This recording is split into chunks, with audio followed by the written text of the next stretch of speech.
Gold trusted gold buyers మీరు తాకట్టు పెట్టిన బంగారాన్ని విడిపించి ఈ రోజు ఉన్న మార్కెట్ ధరకు కొనబడను. Welcome to iDream. తెలంగాణలో చాలా ఇష్యూస్ అయితే నడుస్తున్నాయి. అటు బీసీ కావచ్చు, లేకపోతే ఇప్పుడు జరుగుతున్న బడ్జెట్ సమావేశాలు కావచ్చు, ఇట్లా చాలా ఇష్యూస్ అయితే నడుస్తున్నాయి. ఇక మనతో పాటు బీఆర్ఎస్ మహిళా నాయకురాలు పావని గౌడ్ గారు ఉన్నారు. చాలా ఇష్యూస్ అయితే ఉన్నాయి కాబట్టి ఒకసారి తన ఒపీనియన్ తీసుకునే ప్రయత్నం చేద్దాం. నమస్తే అండి. నమస్తే. ఎట్లున్నారు? బాగున్నారా? ఉన్నామే ఇట్లా. అయ్యో ఏమైంది అంత మాట అంటారు? అంతే కదా, స్వాగతం చెప్తున్నాయి వస్తుంటాయి. హైదరాబాద్ లో మొత్తము వాటర్ ట్యాంకర్లు స్వాగతం చెప్తున్నాయి. 10 ఏళ్లలో ఎప్పులు చూడలే ఇట్లా నీటి కరువు. ఇప్పుడు వస్తున్నది, చూస్తున్నాము. గ్లోబల్ వార్మింగ్ ప్రభావం కదా, మొత్తం అంతా వెదర్ అంతా మారిపోయింది. ఏం చేస్తాం? ఓన్లీ తెలంగాణలో రేవంత్ ప్రభావం వల్లనే కరువు వచ్చిందని మేమైతే అనుకుంటున్నాము. ఎందుకట్లా? అంతే కదా, రేవంత్ వచ్చిన తర్వాతనే, కాంగ్రెస్ ప్రభుత్వం అధికారంలోకి వచ్చిన తర్వాతనే కరువు కాంగ్రెస్ కవల పిల్లలు లాంటి. కాంగ్రెస్ వస్తే కరువు వస్తుంది. ఇదివరకు ఎట్లుండేనో ఇప్పుడు అదే పాలన తీసుకొచ్చారు. మార్పు మార్పు అన్నారు, మార్పును చూపిస్తున్నారు. అంటే గతంలో మీరు 10 ఏళ్ల కేసీఆర్ గారి పాలనలో పూల బాటలే. మరి 10 ఏళ్ల కేసీఆర్ గారి పాలనలో ఆర్థిక అభివృద్ధికి, క్రమశిక్షణకు మారుపేరుగా ఉన్న తెలంగాణ ఇప్పుడు ఎక్కడ చూసినా ఆత్మహత్యలకు, రైతుల ఆవేదనలకు, రైతుల కడుపు మంటకు గురవుతుంది తెలంగాణ. కేవలం సంవత్సరం నర అయింది అంతే. అవును, సంవత్సరం నరల్నే మొత్తం ఇంత మారిపోయిందా? ఉల్టా పల్టా అయిపోతుందా? ఎట్లా చెప్తారు? ఒక రాక్షసుడికి సంవత్సరం జాలది కరువును తీసుకురావడానికి, రాష్ట్రాన్ని సర్వనాశనం చేయడానికి. ఒక రాక్షసుడికి 5 నిమిషాలు టైం ఇస్తే చాలు, ఏ విధంగానైనా ఉల్టా ఫల్టా చేసేస్తారు. ఆ విధంగా ఉంది ఇప్పుడు. మొత్తం అంతా సీజన్ అంతా మారిపోయింది. మొత్తం దేశవ్యాప్తంగా కూడా ఎండలు మండిపోతున్నాయి, నీళ్లు లేవు, అట్లాంటి పరిస్థితే ఉంది. సీజన్ మొత్తం మారిపోయింది. మీకు కూడా తెలుసు కదా, మీ కళ్ళ ముందు కనబడుతుంది కదా. అవును, బరాబర్ పంటలు ఎండిపోయినాయి, రైతులు ఆవేదన చెందుతున్నారు. అది మనం కూడా చూస్తున్నాం. నిజంగానే బాధాకరమే. కానీ దానికి దీనికి రాజకీయానికి అసలు ఏమైనా సంబంధం ఉందా? దానికి దీనికి రాజకీయానికి సంబంధం ఉన్నది కాబట్టే మాట్లాడుతున్నా. పాలన చేతగానోడు, పరిపాలన మీద అవగాహన లేనోళ్ళు పరిపాలిస్తే ఏ విధంగా కరువు వస్తుంది అనేసి చూపిస్తున్నాడు కాబట్టి మాట్లాడుతున్నా. ఏం చేసేది ఉండే చెప్పండి. అధికారంలోకి వచ్చే ముందు ఏమేం మాటలు చెప్పిండు, అధికారంలోకి వచ్చిన తర్వాత ఏమేం చేస్తున్నాడు? కూల్చుడు, కుట్రలు, జైళ్ళల్లో పెట్టుడు, ఇలాంటివి తప్ప అభివృద్ధి కోసము, తెలంగాణ కోసము ఏదన్నా మంచి పని చేసింది ఏదన్నా ఉన్నదా చెప్పండి. హైడ్రా తెచ్చుడు మంచి పని కాదా? హైడ్రా తెచ్చుడు మంచి పనా చెడ్డ పనా అనేది అనిరుద్ధ్ రెడ్డి ఎమ్మెల్యే వాళ్ళ ఎమ్మెల్యే, కాంగ్రెస్ ఎమ్మెల్యే అనిరుద్ధ్ రెడ్డిని అడగండి. హైడ్రా ఏ విధంగా పనిచేస్తుంది, ఎవరి కోసం పనిచేస్తుంది, ఎవరి కమిషన్లు కొడుతున్నారు అనేది అనిరుద్ధ్ రెడ్డిని అడగండి, చెప్తారు మీకు. ఎందుకండి ఏం కమిషన్ కొడతారు? నాకు అర్థం కాదు. ఇప్పుడు చెరువులు మొత్తం అంతా మనది గొలుసు కట్టు చెరువులు ఉంటుండే. అవును, గొలుసు కట్టు చెరువులను మిషన్ కాకతీయ తోటి చెరువులకు పునర్జీవం తెచ్చింది కేసీఆర్ గారు. చెరువులల్లో నీళ్లు తీసుకొచ్చింది కేసీఆర్ గారు. తెచ్చిన చెరువులల్లో చేప పిల్లని వేసి ముదిరాజులను రాజులు చేసింది కేసీఆర్ గారు. చెరువులు వచ్చినాయి కదా ఎక్కడ చెరువులల్లో. ఇప్పుడు అవన్నీ ఎవరిచ్చిండ్రు పర్మిషన్? ఎవరి కాలంలో జరిగింది? మా ప్రభుత్వ కాలంలో జరిగిందా, లేకపోతే కాంగ్రెస్ హయాంలనా, టీడీపీ హయాంలనా? కూల్చివేసిన దగ్గరికి పోయి ఒకసారి అడగండి. 20 ఏండ్ల నుంచి మేము ఇక్కడ ఇల్లు కట్టుకొని ఉంటున్నాం. 15 ఏండ్ల నుంచి మాకు ఇక్కడ పర్మిషన్లు వచ్చినాయి, నల్లా బిల్లు కడుతున్నాము, కరెంటు బిల్లు కడుతున్నాము అనేసి హైదరాబాదులే కదా మీ అందరికీ చెప్పింది. మీ యూట్యూబ్ ఛానల్లో సాక్షిగానే కదా వాళ్ళందరూ గోడు వెళ్ళబోసుకున్నది. అవి కొన్ని అయితే మొన్న మీ హయాంలో వచ్చినాయి చాలా ఉన్నాయి కదా. సిటీ ఎట్లా చూసిండ్రు కదా. సిటీ విస్తరించిన మాట వాస్తవము, కంపెనీలు వచ్చిన మాట వాస్తవము, ఉద్యోగ అవకాశాలు కల్పించిన మాట వాస్తవము, అన్ని రకాలుగా సిటీ అభివృద్ధి చేసిన మాట వాస్తవము. ఈ సిటీ అభివృద్ధి చేసిన దానికి నీళ్ళు ఇచ్చిన మాట, 24 గంటల కరెంట్ ఇచ్చిన మాట కూడా వాస్తవమే. ఇప్పుడు ఆ సిటీనే సర్వనాశనం చేస్తూ, హైడ్రా తోటి ఒక ఇండ్లను కూల్చేస్తూ, రియల్ ఎస్టేట్ను డమాలు అనిపిస్తూ, అసలు నీళ్లు లేక కరెంటు పోని స్థితి నుంచి వెళ్ళి కరెంట్ ఎప్పుడు వస్తుందో అనే చూసే స్థితికి తీసుకొచ్చిండు రేవంత్ రెడ్డి కాంగ్రెస్ ప్రభుత్వం. మీ దగ్గర ఉద్యోగాలు అంతగానం ఇస్తే మరి సంవత్సరం నరనే నిరుద్యోగులు అంతగానం పెరిగిపోయినరా? వాళ్ళ కోసం కాంగ్రెస్ పార్టీ మేమేదో చేస్తామని చెప్తుంది. దీన్ని కూడా కౌంటర్ చేస్తున్నారు. ఆర్ఎస్ ప్రవీణ్ కుమార్ గారు, మీ పార్టీకి సంబంధించిన ఆయన ఒకటి ట్వీట్ చేశారు. అన్న మేము ఎమ్మెల్యేలు అయినా కానీ మా ఎంబడి ఉన్న వాళ్ళకి ఏం చేయలేకపోతున్నాం, వాళ్ళకు ఉద్యోగం ఇవ్వలేకపోతున్నాం, ఉపాధి కల్పించలేకపోతున్నాం అని అన్ని రాజకీయ పార్టీలకు సంబంధించిన ప్రజాప్రతినిధులు వస్తున్నారు. అందుకే ఈరోజు 5 లక్షల మందిని అన్ని రాజకీయ పార్టీలు చదువుకున్న వాళ్ళు ఉండి ముందేం చెప్పిండు, మా శాసన సభ్యులు వస్తున్నారు, మా శాసన సభ్యులు వస్తున్నారు, నియోజకవర్గాలల్లో మా గెలుపు కోసం కృషి చేసిన కార్యకర్తలకు మేము ఏం చేయలేకపోతున్నాము అని గోడు వెళ్ళబోసుకుంటున్నారు, అన్ని పార్టీ వాళ్ళ వస్తున్నారు అనేసి తర్వాత చెప్పిండు. ఆయన బాధ ఏంటంటే యువ వికాసం అనేది ఒకటి తీసుకొచ్చిండు ఎలక్షన్ల ముందు. ఆ యువ వికాసాన్ని ఇప్పుడు కాంగ్రెస్ వికాసం అనేసి పేరు మార్చుకొని కొన్ని కోట్ల రూపాయలు మరి వాళ్ళ కాంగ్రెస్ నిధి నుంచి ఇస్తాడా, మరి ఆ డబ్బులు మరి లేకపోతే ప్రభుత్వం నుంచి ఇస్తాడా, తెలంగాణ ప్రజల దగ్గర దాచుకున్న డబ్బులు ఇట్లా వీళ్ళకి కృషి చేసి మరి కట్టబెడతాడా అనేది తెలియదు. నియోజకవర్గానికి 4,000 నుంచి 5,000 మంది కార్యకర్తలను ఎన్నుకుంటాడట. 50,000 నుంచి 5 లక్షల రూపాయల వరకు వాళ్ళకు నిధులు ఇస్తాడంట. మరి ఓన్లీ పార్టీల ఎమ్మెల్యేలకు అని ఆయన స్పష్టంగా చెప్తున్నారు. అన్ని పార్టీల ఎమ్మెల్యేలకు ఇచ్చే వరకు చూద్దాంలేండి. అన్ని పార్టీల వాళ్లకు కార్యకర్తలకు అన్ని పార్టీలు కాకుండా తెలంగాణ యువతకు అని ఉంటే బాగుండేది. తెలంగాణ యువతకు అని ఉంటే మేము స్వాగతించేటోళ్ళం. ఆయన ఇస్తలేడు. ఇప్పుడు కొత్తగా మళ్ళీ కొత్త రాగం ఎత్తుకున్నాడు. 6,000 కోట్లు తెస్తా, నా నియోజకవర్గానికి 4,000 నుంచి 5,000 మందిని సెలెక్ట్ చేస్తా, 50,000 నుంచి 5 లక్షల వరకు ఇస్తా. ఇవన్నీ అయ్యే ముచ్చట్ల, ఆయన చేసే ముచ్చట్ల. ఆయన ఇస్తా అన్న కళ్యాణ లక్ష్మిల తులం బంగారమే ఇప్పటి వరకు పత్తాలేదు. ఆయన ఇస్తా అన్న స్కూటీలే ఆడబిడ్డలకు ఇప్పటి వరకు ఇయ్యలేదు. ఆయన ఇస్తా అన్న అత్తలకు పెన్షన్ వచ్చినా కోడన్లకు 2,500 గతే ఇప్పటి వరకు అత్తాలేదు పత్తాలేదు. 4,000 పెన్షన్ ఇస్తా అని చెప్పిండు. 2,000 పెన్షన్ కూడా చక్కగిస్తలేడు. ఇప్పుడు జనాలు పైసలు లేవు అధికారంలోకి రావడానికి నువ్వు హామీలు ఇచ్చేటప్పుడు పైసలు లేని విషయం నీకు తెలియదా? ఎట్లా తెలుస్తుంది? ఎందుకు తెలియదు?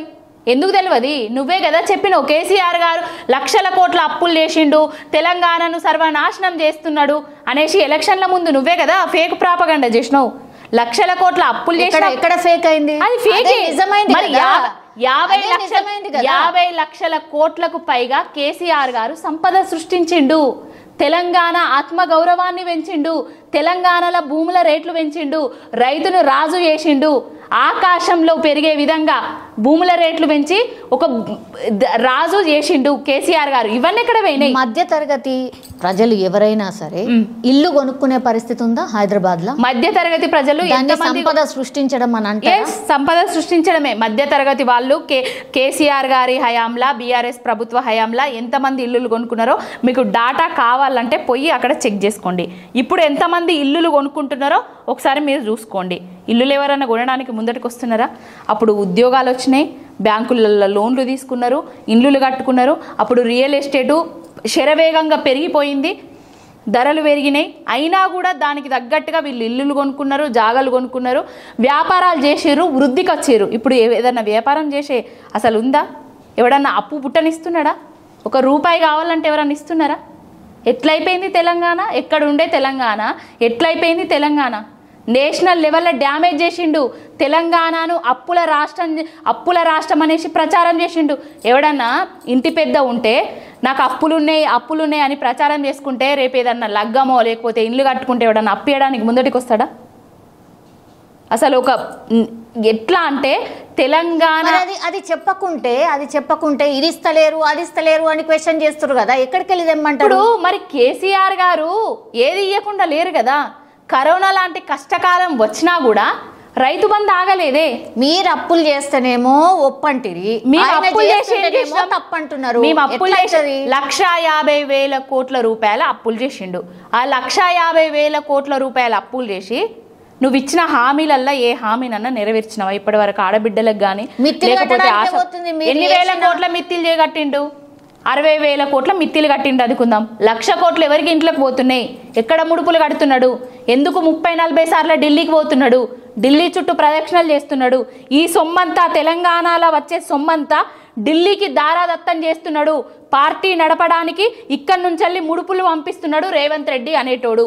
మన సొమ్ము, మన ప్రాంతీయ పార్టీ, మన కేసీఆర్ గారు మన తెలంగాణోడి కోసం ఖర్చు పెడితే రేవంత్ రెడ్డి అనేటోడు ఆయన జాతీయ పార్టీ కోసం, ఆయన కాంగ్రెస్ పార్టీ కోసం, ఆయన పేరు ప్రఖ్యాతల కోసం, ఆయన సీటును కాపాడడానికి కోసం ఢిల్లీ పెద్దల ప్రదక్షిణలో వాళ్ళ మెప్పు కోసం అక్కడ ముడుపులు అంటిస్తున్నాడు. ఇప్పుడు మొత్తం బడ్జెట్ సమావేశాలు ఫుల్ హాట్గా నడుస్తున్నాయి. అసలు ఏం జరిగింది, ఏం జరుగుతుంది అనేది పూర్తిగా చెప్పే ప్రయత్నం చేస్తారు. ఎందుకని మీరు మొత్తం డిఫెన్స్లోనే మాట్లాడతారు? ఎందుకు? అందులో ఫ్యాక్ట్ ఏముంది అని చెప్పిస్తలేరు. ఓన్లీ మీ సోషల్ మీడియా ద్వారా ప్రాపగండా చేయడం గంతే తప్పించి ఎందుకట్లా? కరెక్ట్. మీరు సౌమ్య గారు మా సోషల్ మీడియా ద్వారా ప్రాపగండా చేస్తలేము.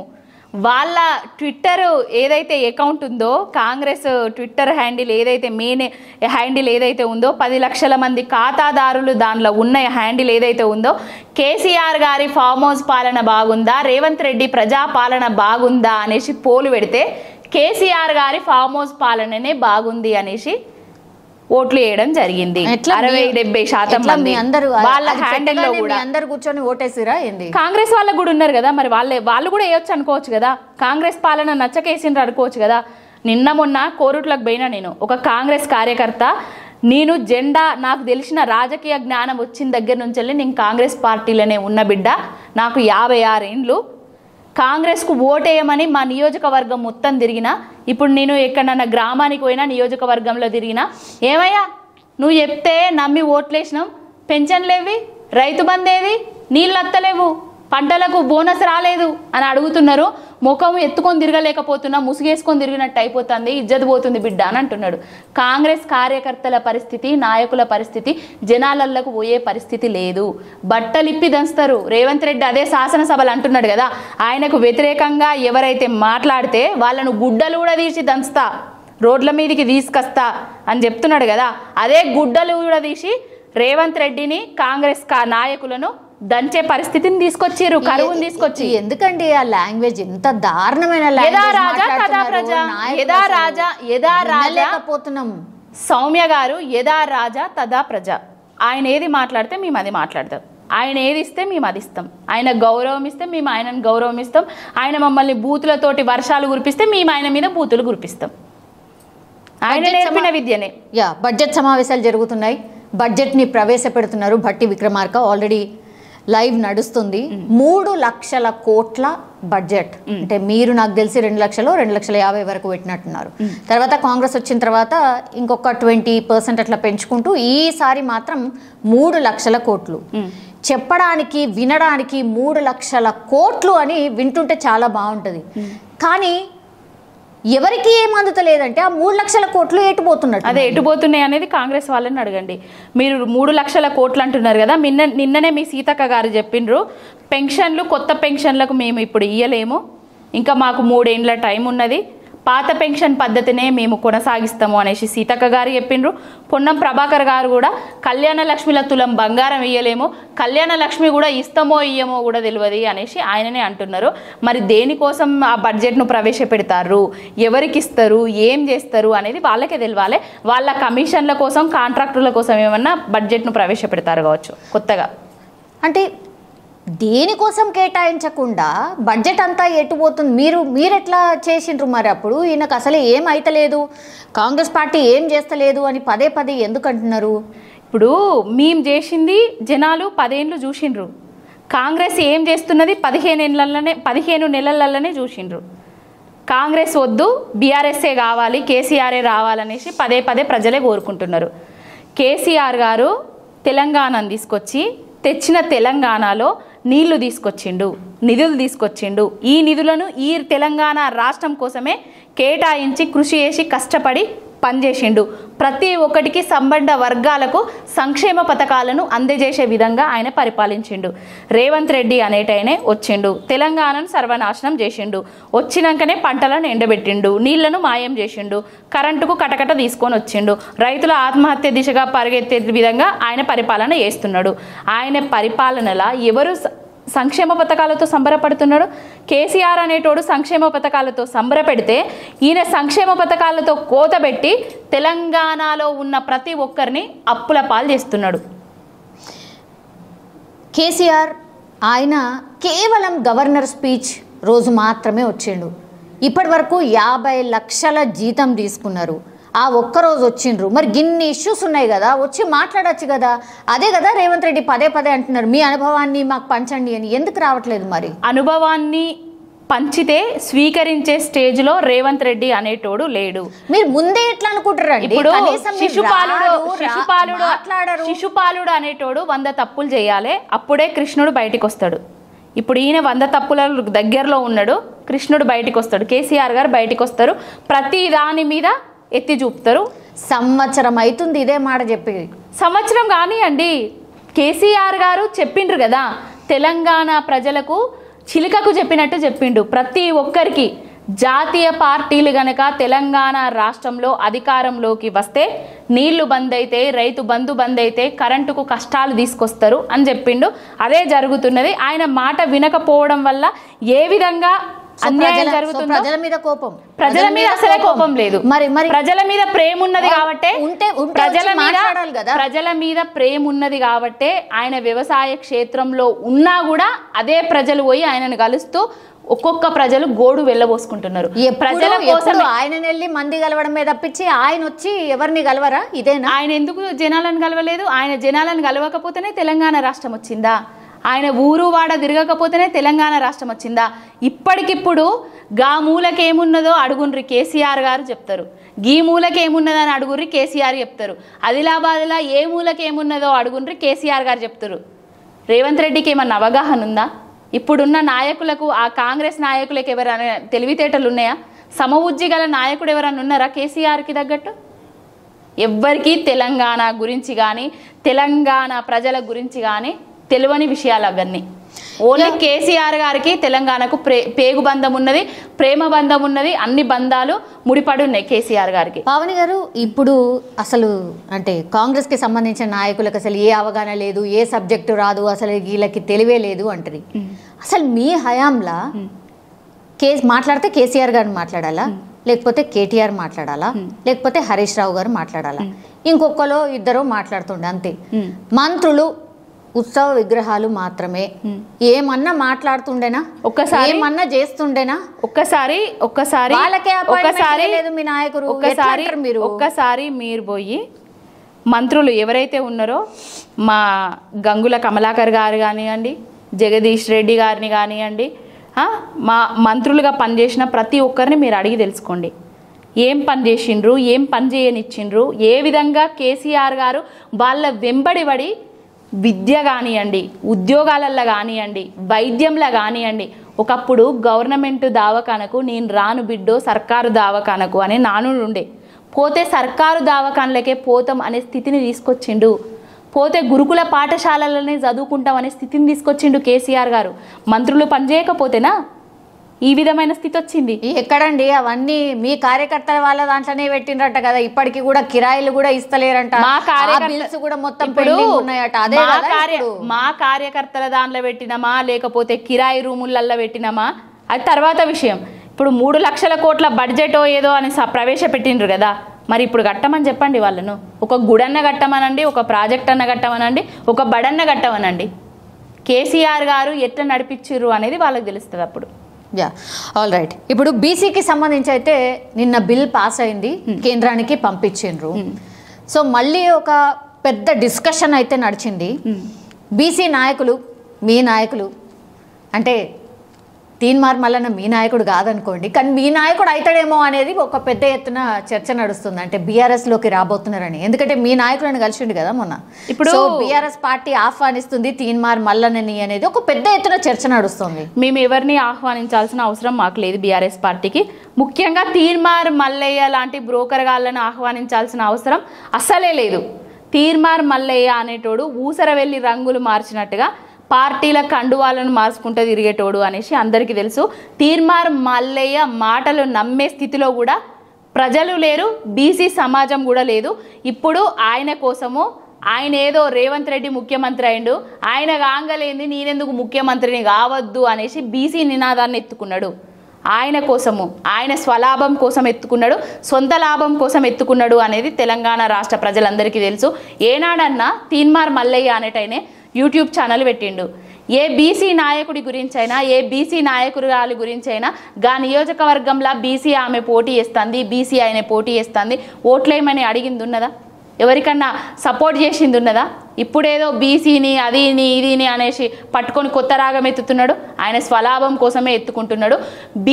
బీఆర్ఎస్ పార్టీలకు స్వాగతిస్తున్నాం అనేది ఫేకు.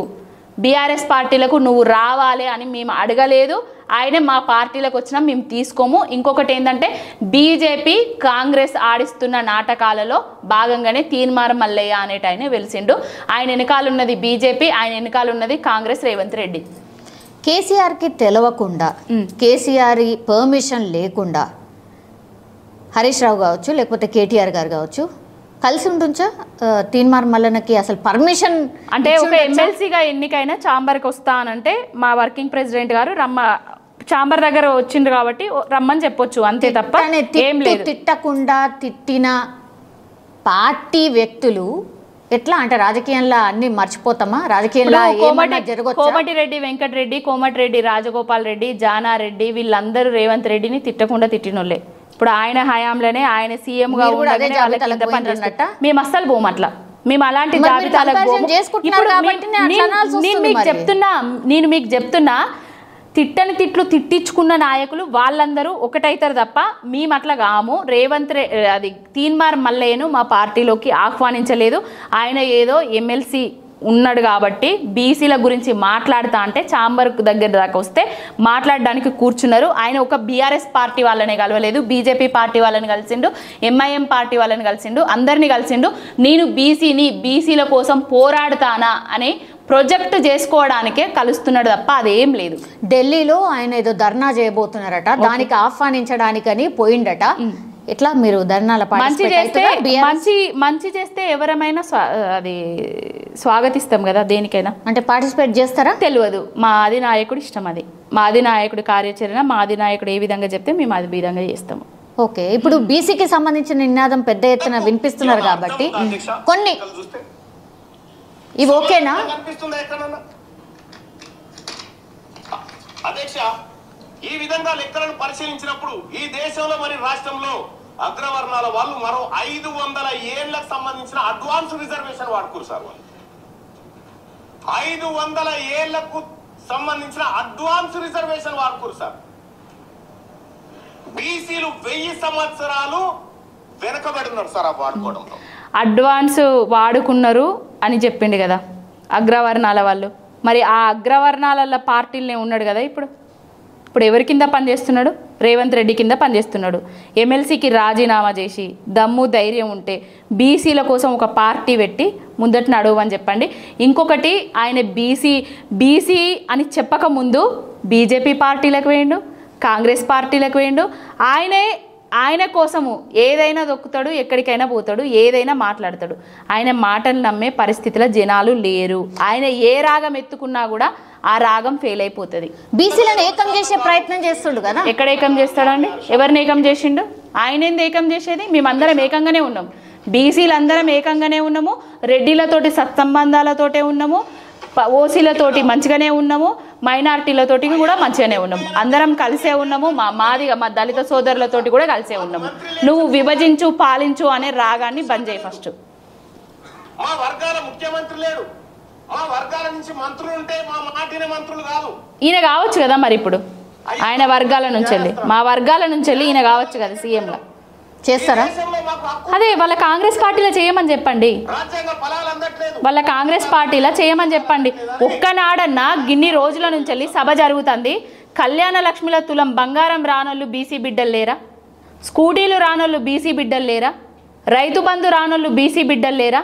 నీళ్లు రానోళ్ళు బీసీ బిడ్డలు లేరా? కరువుతోటి కటకటలు ఆడుతున్న వాళ్ళ దాంట్లో బీసీ బిడ్డలు లేరా?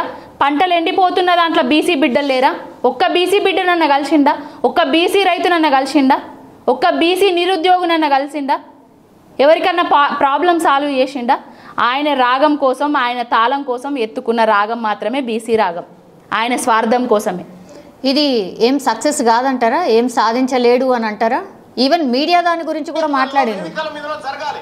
కానీ ఈ దేశంలో top news channels sir, top news channels Hindi channel 40, English channel 47 sir.